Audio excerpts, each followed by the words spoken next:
Hello, welcome to another episode of Hack Emacs. My name is Rick, and tonight I would like to talk a little bit about customizing the mode line.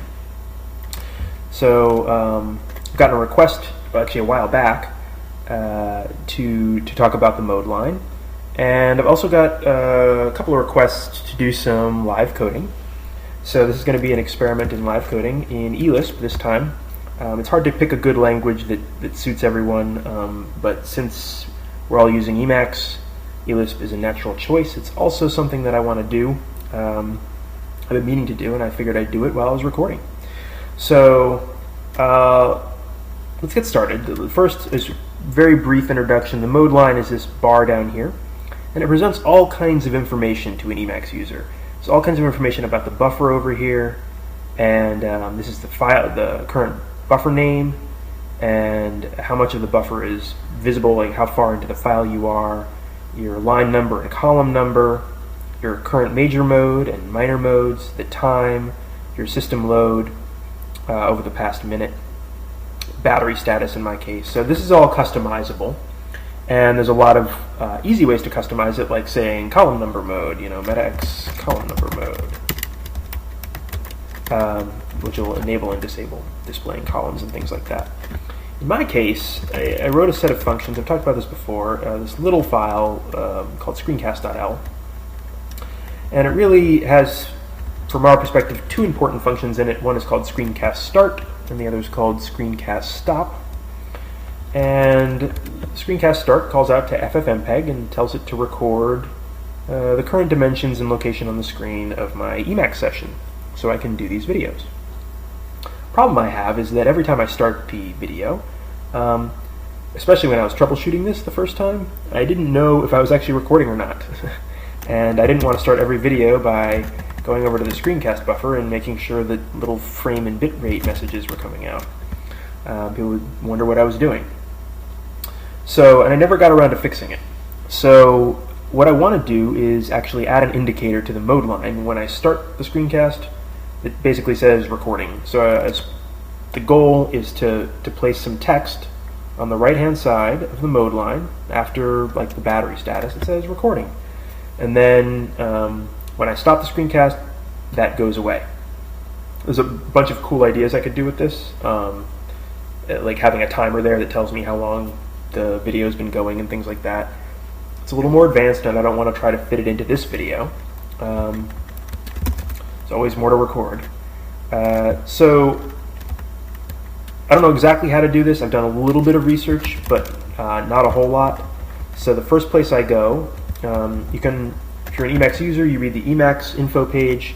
If you're an Emacs programmer or an advanced Emacs user, you want to read the eLisp info page.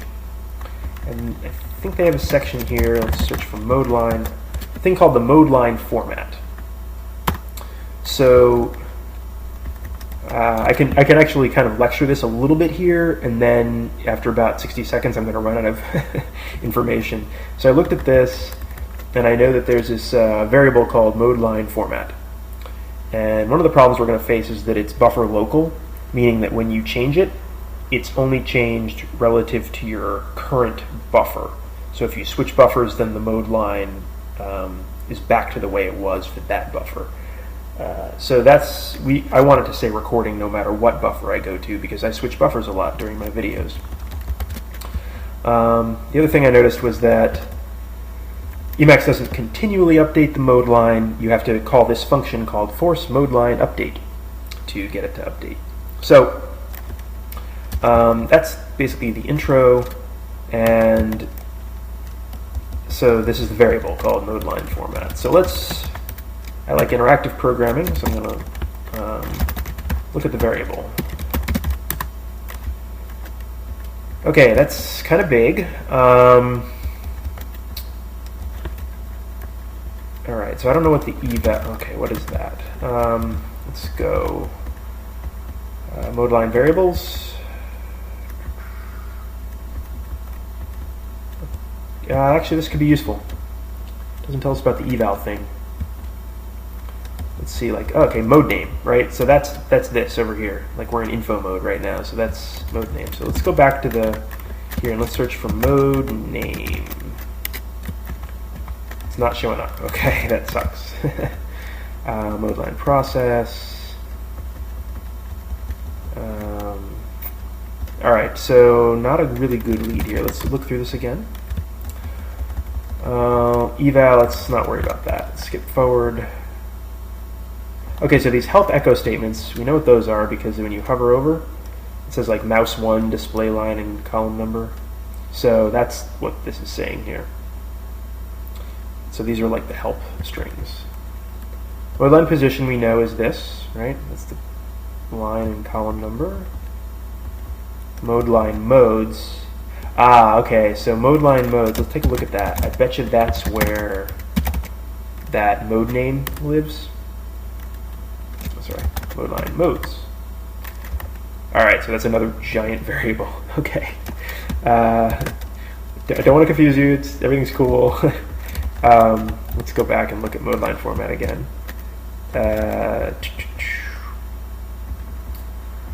What looks promising? So let's look at global mode string. So I'm trying to basically find an area where I can stick this recording string somewhere toward the end here. So let's look at global mode string, because that looks like it's toward the end of the list. Okay, so display time, cool. So display time, that's going to be the time. And battery mode line is going to be the battery. So let's just play here for a second.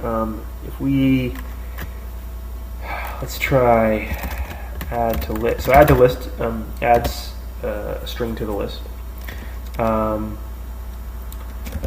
Global mode string.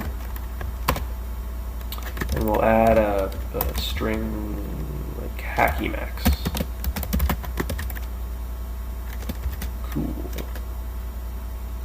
Boom. Okay, so that totally worked, except it put it in the front of the list. So let's set global mode string back to what it was. I gotta quote that. If you don't quote a list, it'll try to execute the first thing in the list as a function. So we don't want that.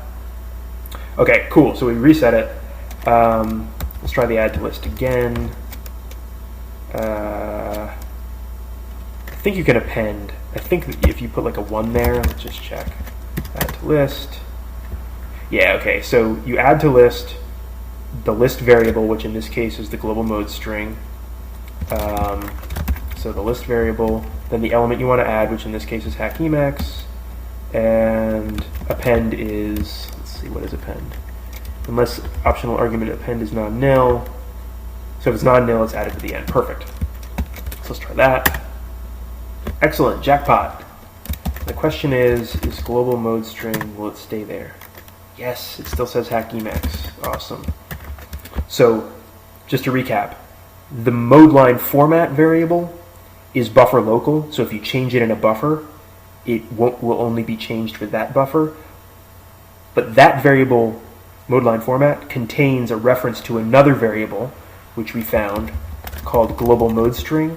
And that, it's clearly not buffer local, because when I changed buffers, it was still rendering. So if we look at global mode string,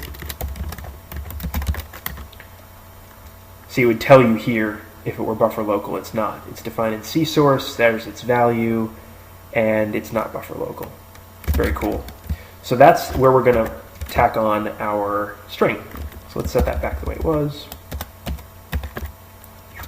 I don't know why I just did that. You can just use meta-p and meta-n, so ignore me.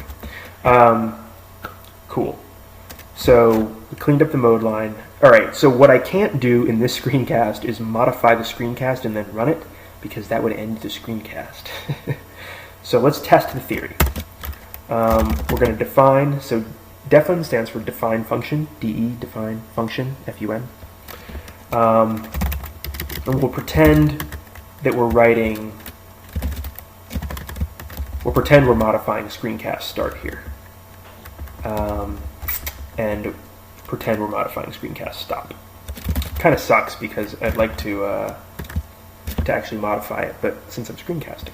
So we'll call it test start, takes no variables, This is just a test, right? We're just going to play around here. And we're going to add to list. It's exactly what we did before, right? Global mode string. Actually, let's create a variable first. Let's set q. My test string is going to be, Emacs. Cool. There's no reason to put the new line there, by the way. That was a mistake. Okay. So here's my test start. I'm going to add to list the global mode string, my test string. Cool. And then my test stop, we're going to, actually we can't add to list. There's no remove from list, I don't think. We're going to have to use like, it's either set q, let's use del q. So del q is like set q. It removes something from the list. So we're going to remove our test string from our global mode string.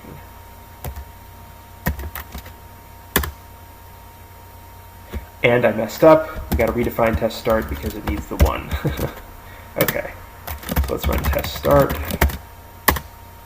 Boom, yes, it adds it to the end, and when I change buffers it stays. That's good. And let's run test stop. And that didn't work. Why didn't it work? Let's take a look. Test stop. Deletes, let's look at the function help. It deletes an element from a list. I wonder if my quoting is wrong. That could be. I wonder if I need to quote the list and not the variable.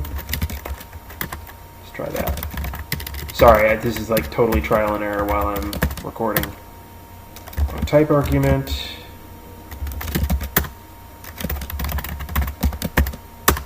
Heyo. Okay, so I quoted it when I didn't have to. So we del q. So let's try this again. Test start. Adds hack Emacs to the mode line. And test stop. Removes it. Perfect. So I'm going to use these two as my prototype. So let's go here. We'll be able to test this while I'm recording, but how's it going to look? So I start the screencast process if there is no process running. So I want to do more than one thing. There's a little command called progen that allows you to execute multiple things. So before I was just executing start process. Now I want to execute start process and I want to modify the mode line. So I'm going to wrap the whole thing in progen. Let's indent the region. Wow, all thumbs today. Okay, cool. So we start the process. Then so I'm using browse kill ring. This is some stuff that I pulled from my IELM buffer.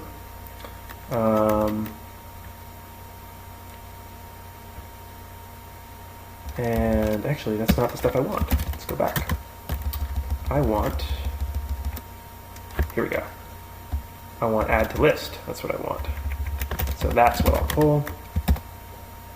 All right. So when I add to the list global mode string, test string, except in this case I don't want it to be test string. I want it to be something else. So let's create a variable. Set q screencast mode line string to be recording. Cool. Then we'll plug that in down here. Mode line string. Perfect. We'll evaluate that. Not that I can demonstrate it, but it's good. And then here, I want to delete the process. That's kind of a hack. I need to fix that, but okay. Anyway, we delete the process, and then I want to pull in the other piece of code that I wrote. Is del q. Is this the one that worked? Let's get the latest del q. There we go. This is the one that worked. So I want a del q and not test string, but instead screencast mode line string from global mode string. Cool. So I hope this works, and I hope I didn't I explained enough of what I was doing. So all we did is we looked up some information about the mode line. We figured out how we could modify that data structure. So that was using info. You just read. Got to take the time, look through, see if you can find what you're looking for. Then we jump into IELM, which is this interactive mode. So it's a REPL where we can try out various things, show that they work. We get some code that we think works. And I went into my screencast start and screencast stop functions and added that code that I tested. What I'm going to do right after I finish this video is test that out, record a couple samples, see if the indicator's there or not, and we'll troubleshoot that. And assuming I get it right, in my next screencast, we'll have a little recording indicator. That'll be very cool. All right, anyway, thanks for watching. If you have questions, please post.